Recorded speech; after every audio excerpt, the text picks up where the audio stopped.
17 के पहले न बिजली थी, न पानी थी, न स्वच्छता थी, न सड़क थी, न कनेक्टिविटी थी, कोई सुविधा नहीं थी। अब अयोध्या में क्या नहीं है? जैसे अयोध्या में सिंगल लेन की सड़कें थी, आज चारों ओर से 4 लेन की सड़कें। अब आप देखते होंगे देश और दुनिया का कोई भी ऐसा श्रद्धालु नहीं, सनातन धर्मावलंबी नहीं, जो अब अयोध्या आकर के दर्शन करके अभिभूत न होता हो। 1 लाख एवरेज।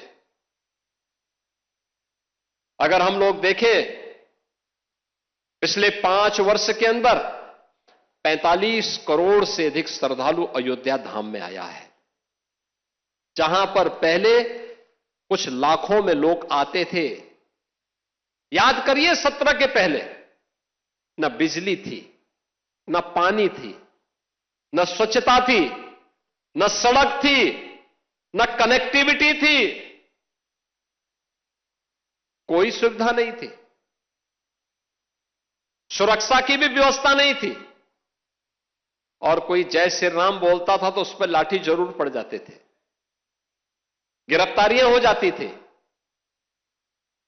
आज तो आप देश में जाइए, राम राम बोलिए, जय श्री राम बोलिए, और अब तो भारत सरकार की योजना भी जी राम जी के नाम पर ही आ गई है, जो रोजगार की सबसे बड़ी स्कीम बनने जा रही है।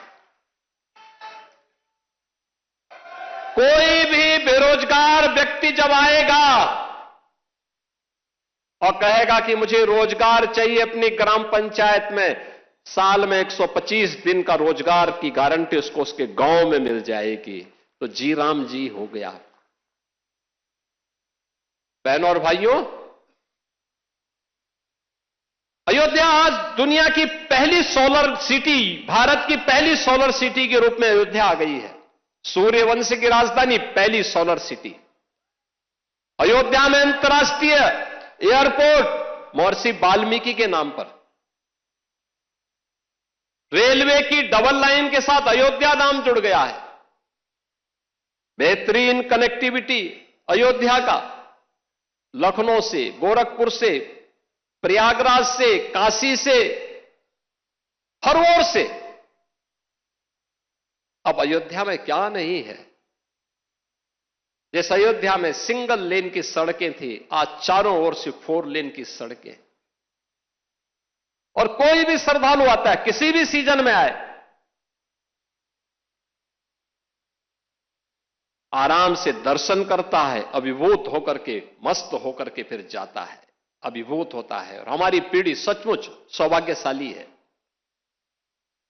कई पीढ़ियां, 500 वर्षों के इतिहास को जब हम देखते हैं, 500 वर्षों के इतिहास को जब हम देखते हैं, याद करिए 1526 से लेकर के 1528 से लेकर के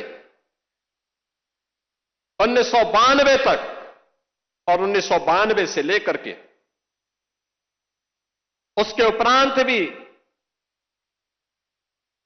अयोध्या में हर 20-25 वर्ष के अंदर कोई ना कोई बड़ा संघर्ष राम भक्त करता था, राम मंदिर को वापस लेने के लिए।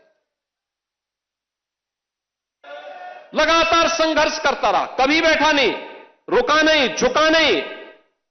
उसने सत्ता की परवाह नहीं की, उसने दमन की परवाह नहीं की,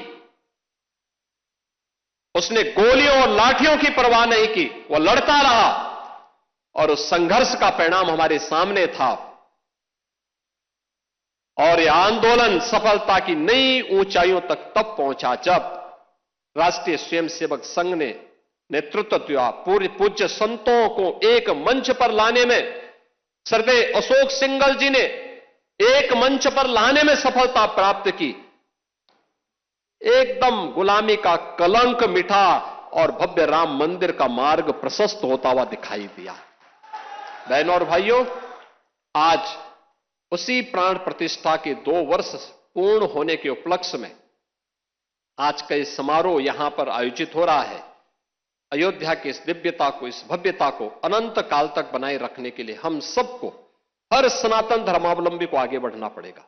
एक साथ अपने जीवन का हिस्सा इसको बनाना पड़ेगा।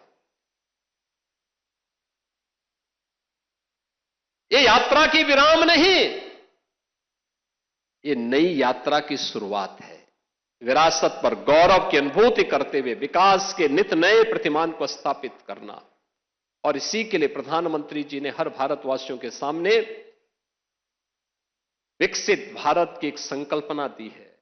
यह देश जब आजादी के 100 वर्ष पूरा करेगा, हर भारतवासी के सामने एक संकल्प होना चाहिए, और वो संकल्प होना चाहिए कि हमें अपनी विरासत का संरक्षण करते हुए अपने स्तर पर जिस क्षेत्र में हम हैं, जिस फील्ड में हम काम कर रहे हैं, वहां उत्कृष्टतम कार्य करके दिखाना है।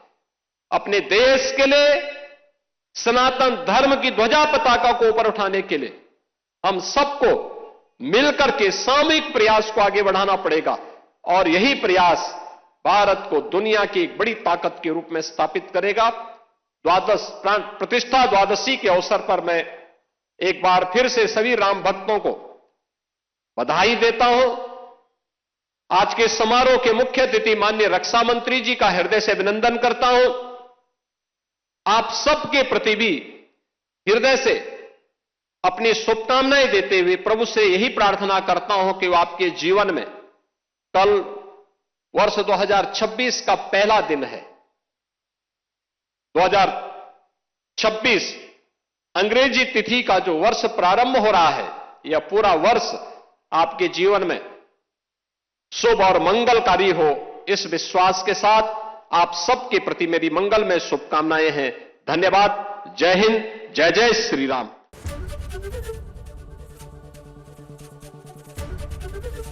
एबीपी गंगा, खबर आपकी, जुबान आपकी।